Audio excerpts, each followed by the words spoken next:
ভাগ্য পাল্টাতে চান? অনেক দিন ধরে আপনার ভাগ্য আপনার সাথ দিচ্ছে না, আপনি চাইছেন আপনার ভাগ্যে এমন কোনো পরিবর্তন আসুক যে পরিবর্তন আপনার জীবনকে পাল্টে দিতে পারে। হ্যাঁ বন্ধুরা, এই সময় কিন্তু এসে গেছে। ভাগ্য পাল্টানোর সময়, জীবন পাল্টানোর সময় এসছে, মানে সৌভাগ্যকে আপনার জীবনে আনা সময় এসছে। আপনার যতই ভাগ্যে খারাপ থাকুক সেই জিনিসগুলো আপনি পাল্টাতে পারেন এই সময়। সুতরাং এই সময়টিকে হাত ছাড়া করবেন না। কোন সময়টি? এটি হচ্ছে এই যে চৈত্র নবরাত্রি চলছে বা বাসন্তী পূজা চলছে। আমাদের জীবনে অনেক পরিবর্তন আনতে পারে, আমাদের জীবনের ভাগ্যের চাকা পাল্টাতে পারে, ভাগ্যের চাকা ঘোরাতে পারে। এই ভাগ্যের চাকা ঘোরাতে গেলে কি করতে হবে, এই নিয়েই আজকে আমাদের বিষয়, এই নিয়ে আজকে আমাদের আলোচনা।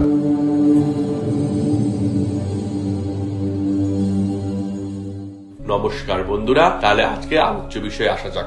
প্রথমেই আপনাকে যে কাজটা করতে হবে সেই কাজটি হলো যে কোনো মাতার মন্দির, কালীমার মন্দির হতে পারে, বিপত্তারিণীর মন্দির হতে পারে, চণ্ডী মন্দির, দুর্গা মন্দির হতে পারে, যে কোনো ধরনের মনসা মন্দির হতে পারে, শীতলা ঠাকুরের মন্দির হতে পারে, যে কোনো মায়ের মন্দিরে আপনাকে যেতে হবে এবং গিয়ে আপনাকে সিঁদুর, তার সাথে সাথে আপনাকে আলতা, যে কোনো একটি সিঁদুর অথবা আলতা যে কোনো একটি মন্দিরে আপনাকে দান করতে হবে বা ভগবানকে আপনাকে চড়াতে হবে। এই জিনিসটি আপনি প্রথম কথা মাথায় রাখবেন। দ্বিতীয় জিনিস, যদি আপনার পক্ষে সম্ভব হয় যে কোনো লাল রঙের বস্ত্র, শালু কাপড়কেও লাল রঙের বস্ত্র হিসেবে ধরা হয়। তার মানে এটা নয় আপনি লাল রঙের শাড়ি দিয়ে দিলেন। শাড়ি দিতে পারলে তো খুবই ভালো, যদি আপনার আর্থিক অবস্থা এরকম থাকে আপনি দিতে পারলেন।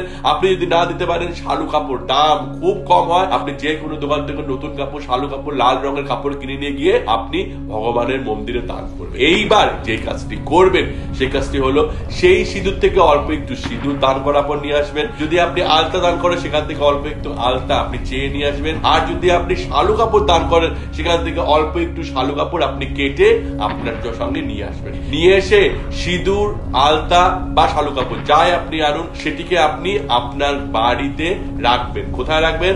আলমারির মধ্যে আপনি রাখবেন, যেখানে আপনি টাকা পয়সা রাখবেন। এবার আপনি বলবেন, দাদা আপনি বলছেন আলতা কিছু করে আনবেন, কৌটা নিয়ে যাবেন, ছোট্ট একটি কৌটা, তার মধ্যে আলতা ঢেলে এনে নিয়ে চলে আসবেন। নিয়ে এসে আপনি আলমারি যেখানে থাকে সেখানে আপনি রেখে দেবেন এবং সেটাকে নড়াচড়া করবেন না, টাচ করবেন না, সেটি আপনি রেখে দেবেন সেখানে। দেখবেন আপনার ভাগ্য কি করে পরিবর্তন হয় এবং আপনার জীবনের সৌভাগ্য কেমন করে আসে আর কেমন করে সৌভাগ্য আপনার জীবনে থাকে। দ্বিতীয় কাজ যেটি এই সময় আপনাকে করতে হবে, সেটি করতে হবে হচ্ছে আপনাকে প্রত্যেক দিন তেজপাতা পোড়াতে হবে। হ্যাঁ বন্ধুরা, তেজপাতা কটি করে? 3টি করে তেজপাতা পোড়াবেন এবং তেজপাতা পোড়াবেন কোথায়? আপনার বাড়ির পশ্চিম কোণে। আবার কোথায় পোড়াবেন?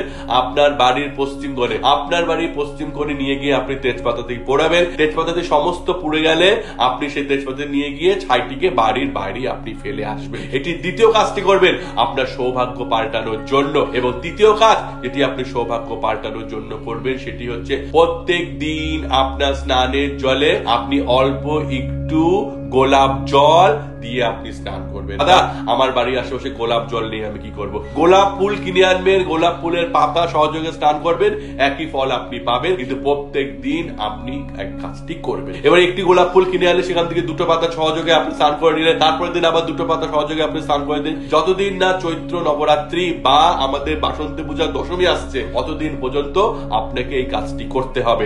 দেখবেন আপনার কিরকম ভাগ্যের চাকা পাল্টে যায় এবং পরবর্তীতে আপনি এসে বলবেন, হ্যাঁ দাদা এই কাজগুলো করে আমার সত্যি ভাগ্যের চাকা পাল্টে গেছে। আসন্ন বছর, বাংলা আসন্ন বছর আপনার খুব ভালো যাবে। আপনার মনে যদি কোনো ধরনের প্রশ্ন থাকে যে আপনি আমাকে করতে চান, করতে পারেন, আমি আপনার প্রশ্নের উত্তর দেওয়ার চেষ্টা করবো। যে প্রশ্ন সব থেকে ভালো হবে তার উত্তর আমি ভিডিওর মাধ্যমে দেবো, যাতে আমার অন্যান্য সাবস্ক্রাইবার বন্ধুরা, দর্শক বন্ধুরা এর সাথে উপকৃত হন। আমাদের চ্যানেল যদি ভালো লাগে এরকম আরো 500 টিপস পেতে আমাদের চ্যানেলটিকে অবশ্যই সাবস্ক্রাইব করুন। তাহলে আজকে এটি করে রাখছি। নমস্কার।